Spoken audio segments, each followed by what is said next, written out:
They sent me a selfie from Disneyland on Christmas morning. All smiles. Goofy ears.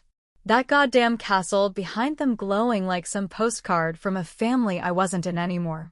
My brother Kyle was holding a chew the size of his forearm, and my sister Megan was mid-laugh, like life was just so perfectly hilarious. And right in the center were my parents, Karen and Russ, grinning like they'd just renewed their wedding vows instead of sweeping half their family under the rug. The text underneath said, "We figured you were too slammed with work. Merry Christmas." That extra exclamation mark hit harder than it should have, and that heart? It might as well have been the middle finger. I read it while sitting alone in my kitchen, still wearing the same hoodie I'd fallen asleep in after finishing a contract at 3 a.m. the night before. The coffee was burnt. My fridge was empty. I hadn't bought a tree, hadn't bothered with lights, hadn't wrapped a single damn thing. I told myself it was because I was busy, which was true. But it also felt like nobody really cared if I showed up anyway, so I didn't. Apparently, they took that as permission to move on without me. I zoomed into the photo, half expecting to see a cardboard cutout of me off to the side. Nope. Just them. And that damn mouse. Now, before anyone tells me I should have said something, or picked up the phone, or flown down last minute just to be included, let me tell you something about being the responsible one in a family like mine. You're only invited when you're useful. When there's a bill to split. When the car breaks down. When someone needs a cosigner or a babysitter or a backup plan. But if you say no enough times, or miss enough holidays, or start setting boundaries, suddenly you're too busy, or too cold, or just not the same anymore. That photo wasn't just an oversight. It was a message. I got it loud and clear. I stared at it for a while, that damn picture. My thumb hovered over the reply button, but I didn't send anything. What was I gonna say? Thanks for the invite, assholes. I tossed the phone on the counter and walked out to the backyard, where the winter sun was already starting to drop behind the trees. And there it was, that little guest house I built 2 years ago. Looked peaceful from the outside. Inside, my sister Megan had been living rent-free since her divorce, and believe me when I say that wasn't my idea.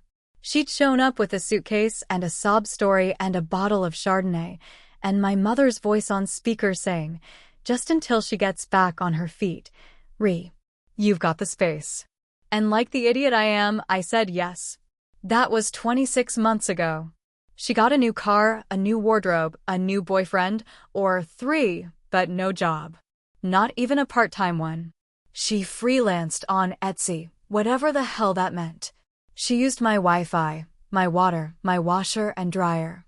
Once, she borrowed my Amazon Prime to order a vibrating neck massager and didn't even delete it from the shared list. No rent. No gratitude. Just wine bottles and judgment. And the worst part? She wasn't even subtle about it.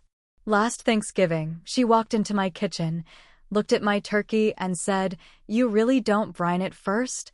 Like my food didn't matter because it didn't come from Pinterest.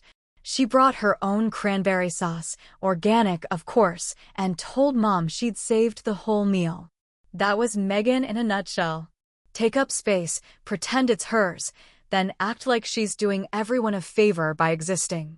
So when I looked out that window on Christmas morning and saw her lights on, saw the little plume of smoke coming from the chimney, saw the shape of her shadow moving around inside my guest house like it belonged to her, it wasn't hard to make the decision. In fact, it felt overdue. They excluded me from Christmas? Fine. Maybe it was time I excluded her from my life. And before you come at me with, "But it's Christmas, man," let me remind you, I wasn't the one who made it personal. I didn't choose war. But I sure as hell knew how to finish one. I stood there, staring at that little cottage, remembering all the times she left her dog poop on my lawn, played music too loud at 2 a.m., and let her guy friends wander into my kitchen in boxers. I remembered the morning she accidentally used the last of my coffee and left the empty canister on the counter. I remembered every snide little comment at every family dinner, every time she joked about how I'd never had a girlfriend who stuck around. Every damn time she told someone, "Well, Ryan just likes being alone," like it was some cute personality quirk, not a coping mechanism. I went back inside, poured the last of the whiskey, and opened up my notes app. I wrote 3 words, "You're moving out." I stared at it, then added, 30 days. No negotiation. I'd send it tomorrow. Or maybe I'd print it out and tape it to her door. Either way, the countdown had begun. I wasn't waiting for a reply. I wasn't looking for permission. I'd spent 38 years being the one who swallowed things to keep the peace. I was done. Funny thing about being the reliable sibling, people assume you'll just keep taking it. But everyone's got a breaking point.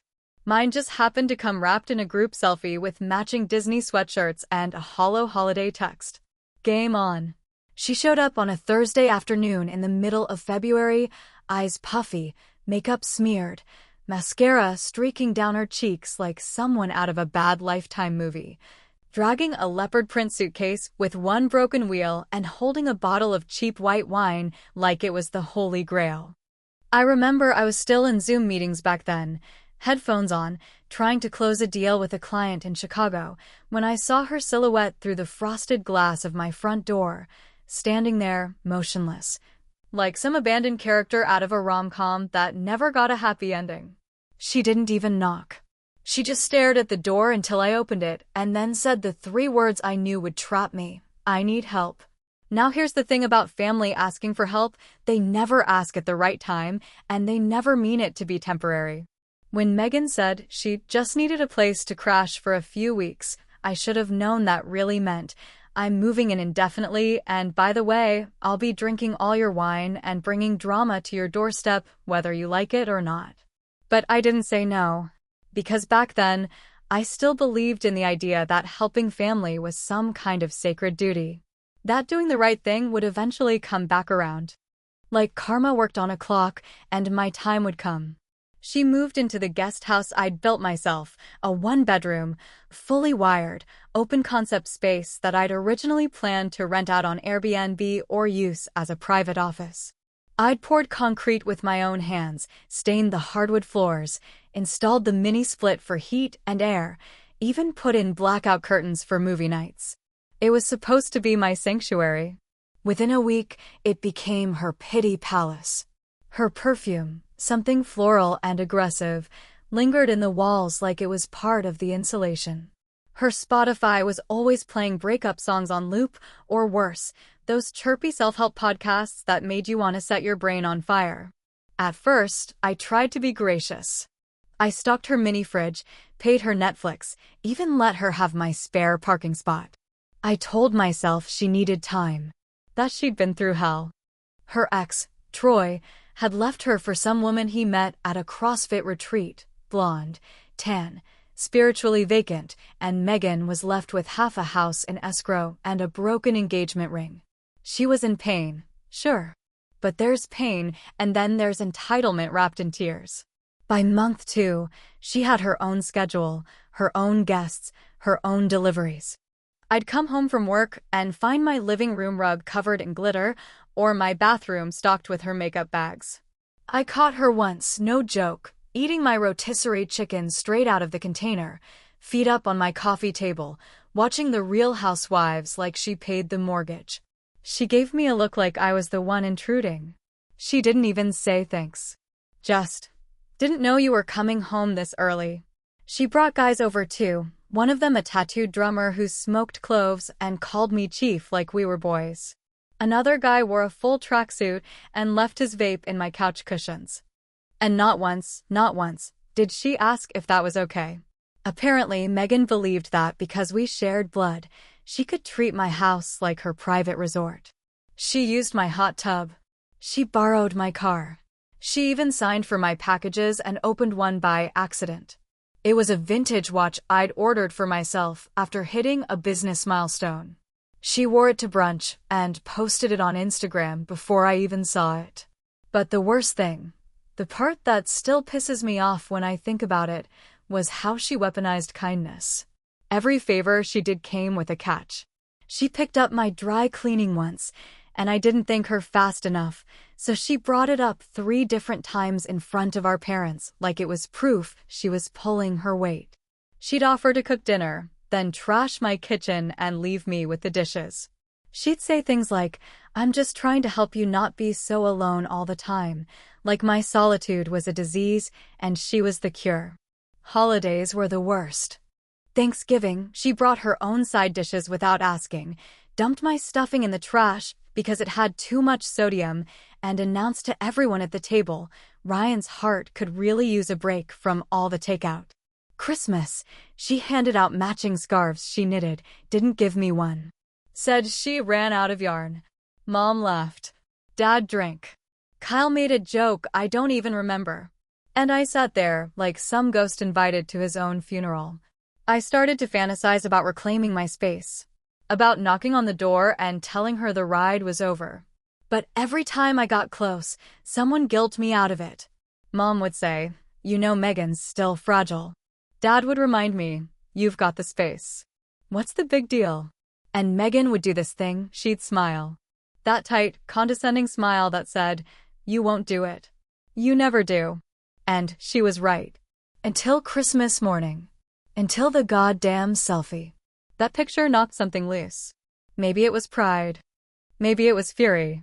Maybe it was just the quiet, miserable fact that I realized they were all perfectly happy without me.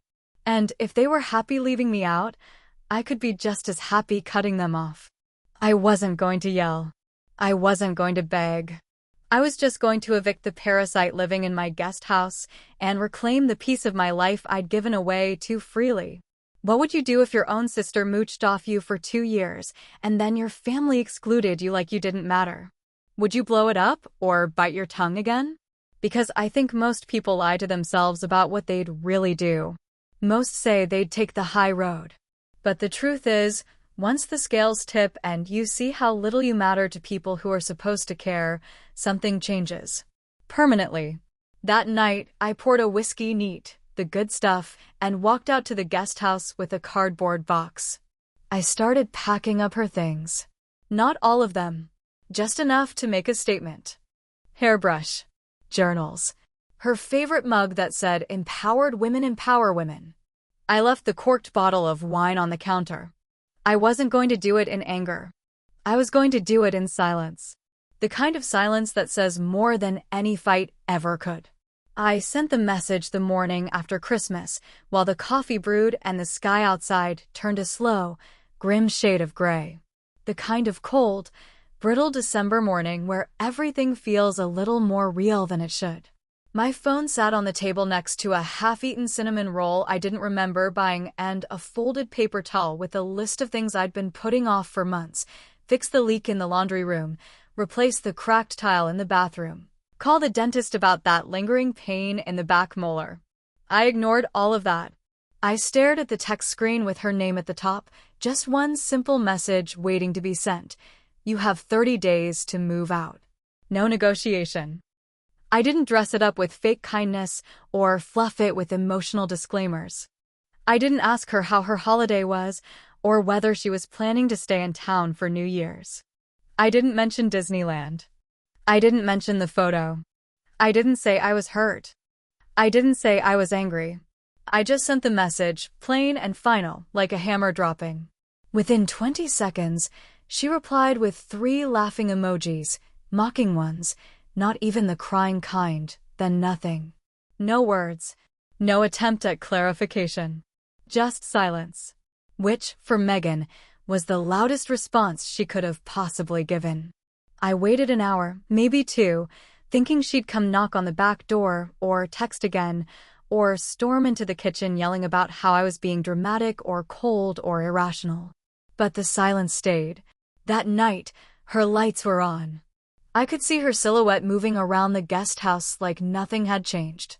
She even played music loud enough for the bass to carry through the backyard, something with a bouncy beat and lyrics about letting go of what no longer serves you. It was like she was taunting me, daring me to follow through. So the next morning, I printed a formal 30-day notice to vacate, signed it, dated it, and folded it neatly before walking across the lawn with a roll of painter's tape. I stuck it dead center on her door, eye level, not tucked into the edge or slid under the mat like a coward. Then I took a step back, made sure it was straight, and went back inside without knocking. I didn't wait for her to come out. I didn't check my phone. I just poured another cup of coffee and waited for the explosion I knew was coming. It came less than 15 minutes later, a knock on the glass that rattled the frame and a voice that cracked through the cold like a whip. "Are you kidding me with this shit?" I opened the door slowly, careful not to let my face betray anything.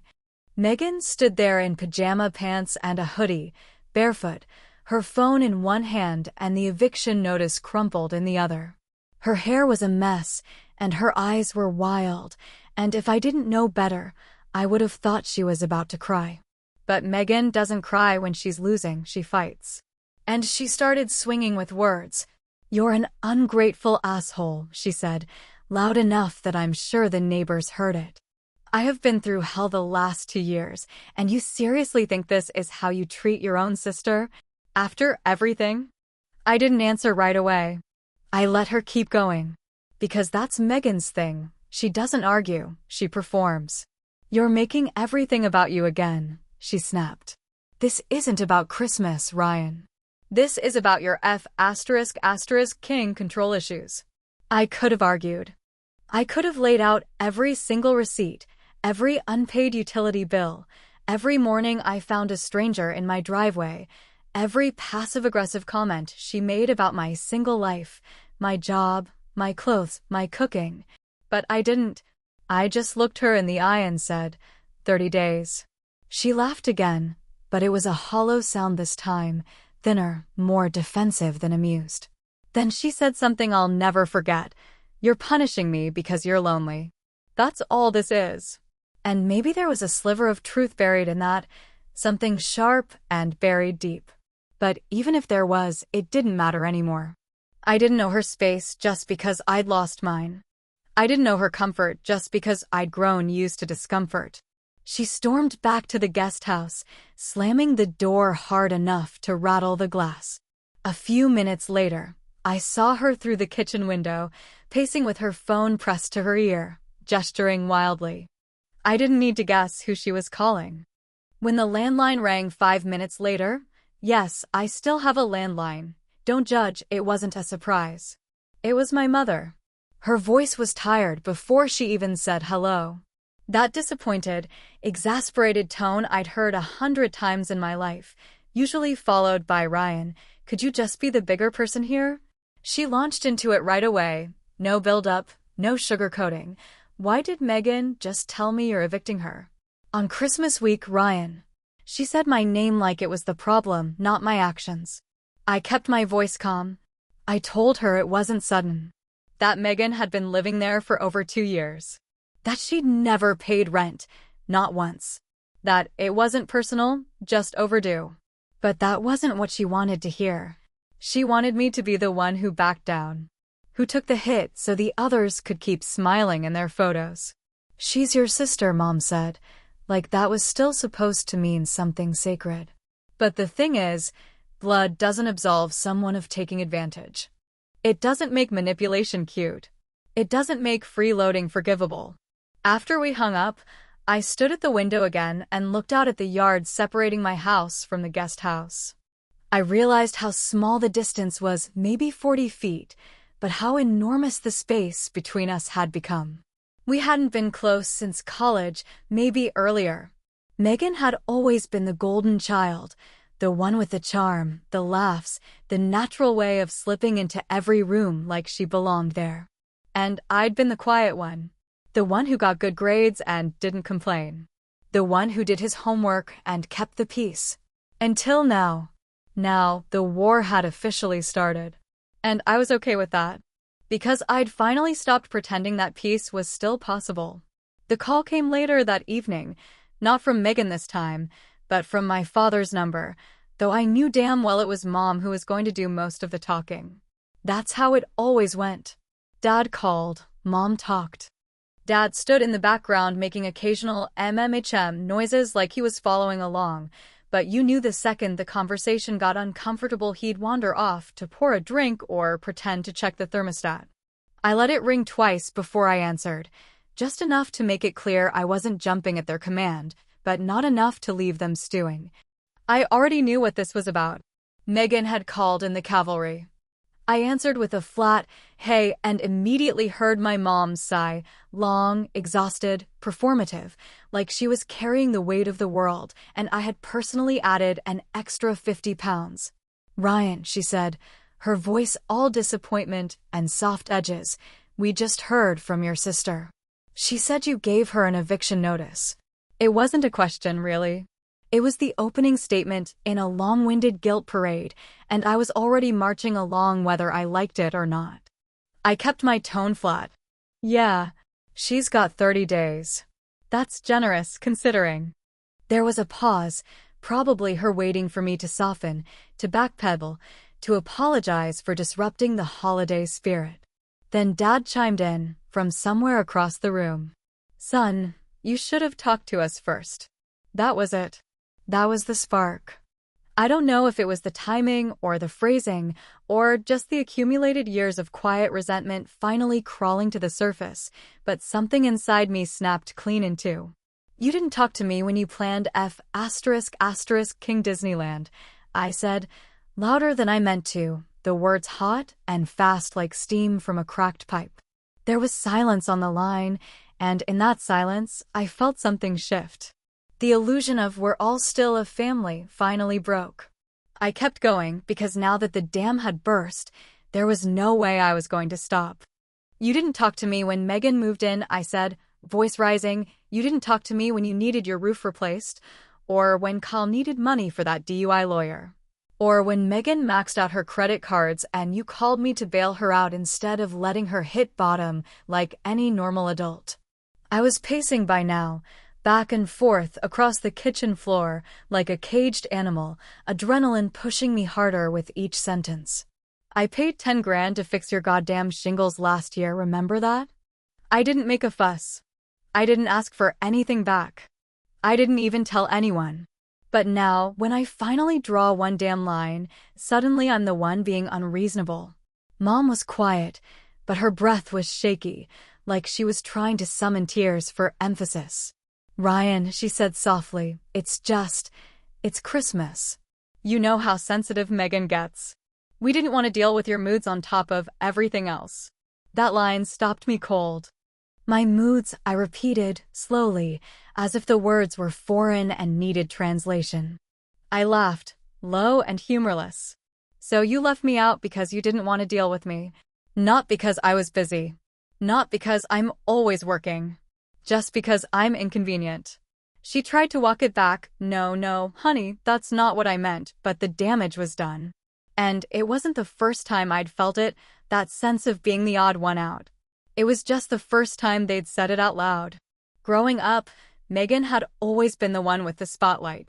She danced, she sang, she dated boys with motorcycles and fake IDs, and no matter how much trouble she got into, Mom always found a way to spin it into something charming. Kyle was the baby, the funny one, the golden retriever in human form who got away with everything because he could make Dad laugh. And me? I was the good student, the one who did his homework without being told, the one who paid for his own car at 17 and never asked for help. I didn't cause problems, but that didn't make me easy. It just made me invisible. I'd carried that invisibility into adulthood, showing up when they needed me, disappearing when they didn't. I'd been the family's unpaid therapist, emergency fund, and fallback plan for so long, I didn't even notice how much it had drained me. Until this year. Until the text. Until that goddamn selfie. Dad cleared his throat like he was about to say something wise, but all he managed was, "You've always been a little intense, Ryan. We just didn't want a scene." A scene. Like I was the family's liability. I let that hang for a moment, then replied slowly and clearly, so there would be no room for misunderstanding. "Then deal with this mood. She's out by January." Before either of them could answer, I hung up. Not slammed it, not dramatic, just a clean click, like closing a door. I stood there, breathing heavy, the silence of the house pressing in around me. No music. No lights. No smell of pine or cookies or turkey. Just me, the cold hum of the refrigerator, and the bitter taste of everything I'd swallowed for years. I wasn't the one who started this, but I was sure as hell going to finish it. The first shot fired wasn't a conversation, wasn't a call or a confrontation, but a status update on Facebook, written in that signature vague aggressive tone that people like Megan love to use when they want to play the victim while stirring the pot. I saw it by accident when an old coworker messaged me a screenshot and asked if everything was okay. The post read, "Family isn't who's blood. It's who's there when you're at your worst." A few hours later, she followed it up with a quote graphic that said, in bold cursive over a stock photo of a woman standing on a cliff, "Karma's a bitch, but so am I." No tags. No names. But anyone who'd known us longer than 5 minutes would understand exactly who she meant. I wasn't surprised. Not really. That was Megan's way, subtle like a grenade. What did catch me off guard was how fast it spread. By the end of the week, I'd received 4 messages and 2 calls from family friends I hadn't spoken to in years, all with the same tone of practiced concern and unspoken judgment. "Hey Ryan, we saw something online and just wanted to check in. Did something happen with Megan?" One of them even said, "She mentioned she was being displaced?" Around the holidays. Displaced. Like she was a refugee and not a 35-year-old woman living rent-free in a custom-built guest house she'd never contributed a cent toward. The narrative was changing and fast. I could see it happening like a storm rolling in from the horizon. Suddenly, I wasn't the son who paid for the new roof, or the brother who covered her credit card debt during her divorce. I was the villain. The cold-hearted brother who kicked his poor, struggling sister out into the cold the day after Christmas, like some Scrooge who hated family and joy and possibly puppies. She was crafting her version of events brick by brick, and I could either watch it happen or burn the whole thing down. It got worse. 2 days after her second Facebook post, I got an envelope in the mail, hand-delivered and signed for, with a letter inside from the city housing office. Megan had filed a complaint. She claimed I was unlawfully evicting her without proper notice, without tenant protections, without following the due process of the law. She even listed herself as a long-term resident who paid informal rent through domestic labor and familial services. I read that part twice, nearly laughed, then nearly screamed. Domestic labor? She barely wiped her own counters, let alone mine. Familial services? Was she referring to the time she criticized my cooking and left a scented candle in my bathroom? I called the number on the letter and spoke to a board clerk who confirmed, yes, technically speaking, if someone had been living on your property for longer than a year, even without a lease or official payment, you had to treat them as a tenant. I would have to file a formal eviction with the court, wait for a court date, provide documentation, and, depending on the judge, potentially offer a 60-day notice. Suddenly, my 30-day clean break looked like a legal landmine. And just like that, Megan wasn't just a parasite anymore. She was a liability. Sitting on the edge of my bed that night, I tried to remember when exactly this house stopped feeling like mine. When it went from being my sanctuary to my burden. I looked around the room. Same furniture, same framed photos, same wall where I'd patched the drywall after dropping a shelf, and none of it felt like it belonged to me anymore. The guest house lights were still on, her shadow still moving across the curtains, and I could hear the faint buzz of her TV playing some late-night true crime documentary, like she was studying for a revenge exam. I thought about the law degree I never finished. How I used to imagine standing in a courtroom, sharp suit, calm voice, calling bullshit on people like her with facts and logic. I made it 2 semesters into law school before Mom got sick, real sick, the kind of sick that makes you question whether anything you're chasing is worth the cost. I dropped out to move back home, took a job in project management to cover bills, and told myself there would be time later. But time has a way of skipping over you when you're not paying attention. Years passed, and the dream dissolved like smoke. I never told anyone how much it hurt to quit. How I still have the textbooks in my garage, boxes labeled just in case. I tell people I wasn't passionate about it, that I found something better, but that's a lie. The truth is, I was good at it. I understood the rules, The arguments, the precision of words. And now here I was, getting legally cornered by the same sister who used to beg me to write her college essays. It was around midnight when I cracked open a whiskey, sat at the kitchen table, and stared at the notice from the city again. I could fight it. I had documentation, photos, messages, timestamps on Venmo showing 0 payments from her ever. But I also knew that courts weren't always about what's true. They were about what you could prove, what story sounded cleaner, what version of the truth made more sense to a tired judge who just wanted to go home. Megan would cry. She always cried well.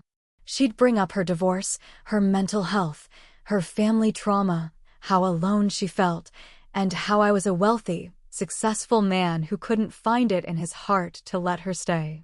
She'd leave out the part where she torched every boundary I ever tried to build. And maybe, just maybe, the court would side with her. Even if I won, the damage would be done. I stared out the window, past the string lights that had once made the backyard feel cozy and warm, and watched as they flickered faintly against the night. The place didn't feel like home anymore. It felt like a battlefield. And I hadn't even seen the worst of the war yet. When Dad called and said he wanted to meet for dinner, just the two of us, I should have known something was off from the start. There was a stiffness in his voice that didn't match the words, a tone too smooth, too practiced, like he was reading from a script someone else had written for him. But I agreed anyway, mostly out of exhaustion and some naive part of me that still wanted to believe my father saw me as more than just a walking disappointment with a decent credit score. He picked the restaurant, a mid-tier Italian place we used to go to when Mom didn't feel like cooking, back when we still pretended we were a happy family who did things together without resentment gnawing at the edges. I arrived 5 minutes early, because that's who I am, and immediately saw the hostess glance at my face, then at the tablet in her hands, then back at the room behind her like she was making a judgment call. That was my second warning. She led me to a booth in the back, and that's when I saw them, Megan, Mom, Dad, and Kyle all already seated, menus in hand, half-drunk glasses of wine on the table, like they'd been there for a while, and I was the last guest at my own execution. I stopped in my tracks, stared for a beat too long, and Dad gave me this tight-lipped smile like he knew exactly what he'd done and didn't feel 1 ounce of shame about it. "We figured we could all just talk," he said, gesturing to the seat at the end of the table like this was some impromptu reunion instead of an ambush. I sat down slowly, like someone testing a chair that might collapse under them, because part of me already knew exactly how this night was going to go. The waitress came, took my drink order. I asked for a whiskey neat because I knew I'd need it, and then the show began. Megan went first, of course. She leaned into the performance with all the subtlety of a soap opera star on her final season, voice trembling, eyes glassy, twisting her napkin in her lap like it was the only thing keeping her from falling apart. "I just don't understand why he's doing this," she said, not even looking at me directly. "I've never felt so attacked by someone who's supposed to love me." Mom jumped in right on cue, hands folded in that tight way she always did when she was pretending to stay calm, but really bracing for impact. "Ryan, we're not saying you're wrong," she said, which is always how people start when they think you're absolutely wrong, but want to sound reasonable. "We're just saying maybe this could have been handled with more compassion. You know how hard the last few years have been for Megan."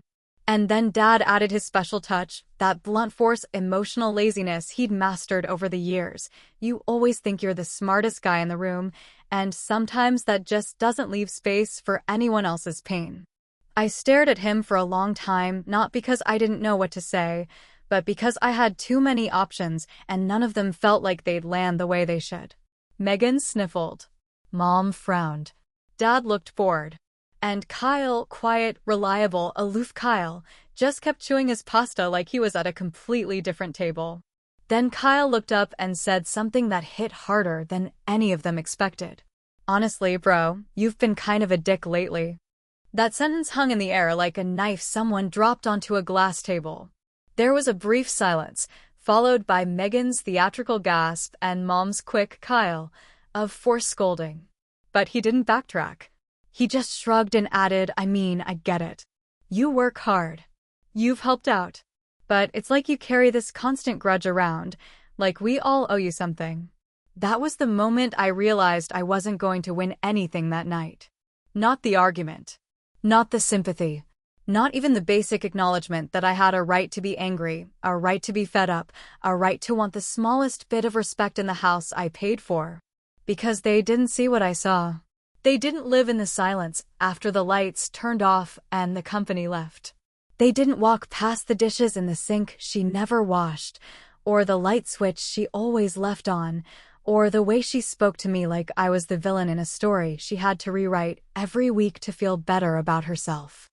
I stood up slowly, took out my wallet, and pulled out a crisp $100 bill. I laid it flat on the table, right next to my untouched drink, and said, "There. For the emotional labor." Then I turned and walked out, not looking back, not waiting for a reply, just letting the sound of their stunned silence follow me all the way to the parking lot. That night, I didn't go home right away. I drove aimlessly through the city, past old streets and shuttered stores and apartment buildings I'd once lived in when life felt simpler, when family still had some weight to it, before it all turned into obligation and guilt and one-sided loyalty. I didn't cry. I didn't scream. I just drove, and somewhere in the quiet hum of tires on asphalt, I realized something cold and painful and maybe a little freeing. I'd been holding onto a version of family that didn't exist anymore. Maybe it never did. Maybe I was just the only one still trying to make it real. The next morning, I changed the locks before I had time to talk myself out of it. I called a locksmith, paid the extra fee for rush service, and stood on the porch sipping black coffee while the guy drilled and unscrewed and swapped out every entry point to my house and the guest house like we were prepping for a siege. And in some ways, we were. The war wasn't just cold anymore, it was open combat. I didn't text anyone to explain. I didn't answer the phone when Mom called twice in a row or when Dad left a voicemail that sounded like he'd been drinking. I just set every number on mute, opened the contacts list, and hit block one by one, like I was finally disinfecting a part of my life I'd ignored for far too long. Megan was already gone by then, dragged her suitcases and bags out sometime during the night, and left the guest house in her usual fashion, half-eaten snacks on the counter, damp towels in the bathroom, a candle still burning dangerously close to the curtain. No goodbye note, no keys returned, not even a passive-aggressive message. Just silence. But silence with an asterisk. I found out later from a mutual acquaintance, someone dumb enough to still scroll Facebook religiously and kind enough to forward me the screenshots, that she'd moved in temporarily with Kyle. That same Kyle who'd called me a dick at dinner and then had the audacity to say, "Let's all try to be adults about this." She was staying in his spare room, probably feeding him the same sob story she fed everyone else, only this time with more dramatic flair and just enough details to make me the villain without sounding like a liar. Then came the kicker. Megan started demanding money for what she called emotional damages. She didn't come to me directly, of course. She emailed me a PDF file, which somehow made it feel even more unhinged. A full 2-page document complete with bullet points, personal grievances, and a made-up hourly rate for her time spent contributing to the household environment. She calculated the value of her presence, her emotional labor, her so-called stability during what she described as my dark and moody periods, and landed on a grand total of $4,700. She wanted it in 2 installments. Said if I refused, she'd have no choice but to seek reputational resolution. The phrase made my jaw clench. Reputational resolution. Like this was a goddamn PR war, and she was gearing up to launch a campaign. That same night, I got wind she was toying with the idea of going public, starting a TikTok series to document how her emotionally distant brother evicted a vulnerable single woman on Christmas during a nationwide housing crisis. She had already drafted an outline for the first post, titled something like "Holiday Homeless, When Your Family Fails You." And I knew, without a doubt, that if she pressed post, it would spread like wildfire. It didn't matter if it was true. It didn't matter that she wasn't homeless, wasn't jobless, wasn't innocent. The algorithm loves a tragedy, especially one with a relatable villain. She knew how to frame it, how to stage it, how to cry without smudging her mascara. People would eat it up, and I'd become the faceless older brother with a nice house and no soul. That was her ace, her checkmate, her nuclear button. And she was holding it over my head with a smile. That night, I found myself standing in the garage, surrounded by old storage bins and unopened boxes, and stumbled across a dusty plastic tub labeled Christmas, miscellaneous. I hadn't opened it in years. Inside were ornaments I didn't remember buying, a cracked snow globe that still half-worked, and a stack of old holiday cards, photos of smiling faces in matching sweaters, most of them featuring Meghan front and center. One photo stopped me cold. It was from the Christmas I had saved for months, working overtime, skipping lunches, taking freelance gigs on the side, just to buy my parents a new flat-screen TV. It was the most expensive thing I'd ever bought at the time, and I'd wrapped it myself, even picked out a bow in Mom's favorite color. Meghan, that same year, had knitted matching red and green sweaters for everyone, her name stitched into the back collar of each one like some kind of branding. The family photo that went out in our annual holiday card didn't feature the TV. It didn't feature me. It was just them, Mom, Dad, Kyle, and Meghan all smiling in those damn sweaters while I stood behind the camera taking the picture. No one even thought to include me. I remembered brushing it off at the time, telling myself it didn't matter, that the gift was for them, not for recognition. But standing there in the garage, holding that photo, I felt something collapse inside me. Not snap. Collapse. Like a load-bearing beam finally giving out. I walked back inside, poured myself a drink, and pulled out a blank sheet of paper. No computer. No phone. Just ink and my own unfiltered thoughts. I wrote a letter. What was in it, I won't say here.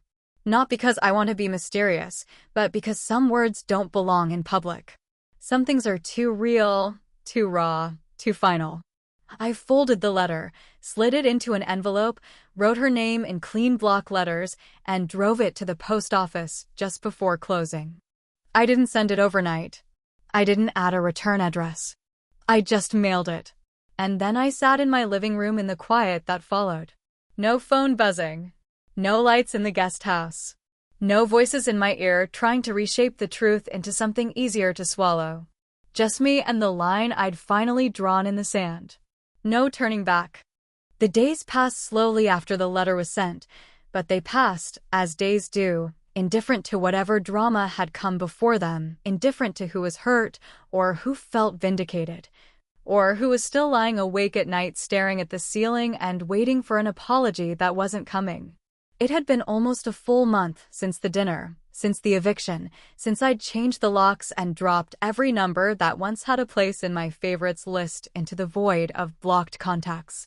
The house was quiet now, quieter than it had ever been, and for the first time in years, I didn't hear footsteps on the gravel path outside my window, or music drifting in from the guest house, or Meghan's laugh cutting through my concentration like a knife. The guest house itself stood there like a forgotten monument, clean, empty, still wired for Wi-Fi, still stocked with basic furniture, but hollow in a way that couldn't be filled with throw pillows or scented candles. I hadn't gone in since she left. I hadn't touched the doorknob.